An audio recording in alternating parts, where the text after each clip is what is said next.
రాజారెడ్డి గారు కొడుకు రాజశేఖర రెడ్డి గారు నాకు బాగా పరిచయాలు గనక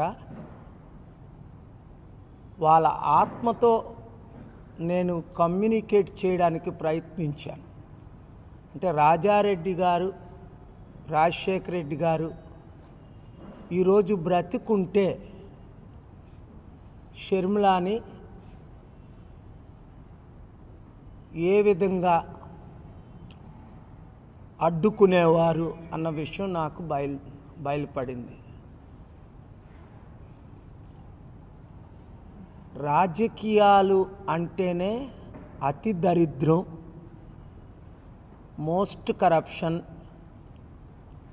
అసలు ఇంత దరిద్రం అయిన రాజకీయాలు 200 దేశాల్లో మన దేశంలో తప్ప ఇంక ఏ దేశాల్లో ఇంత డెమోక్రసీ పేరు మీద ఇంత ఘోరమైన దుస్థితికి రాజకీయాలు చేరుకుంటాయి అని నేను అనుకోలేదు.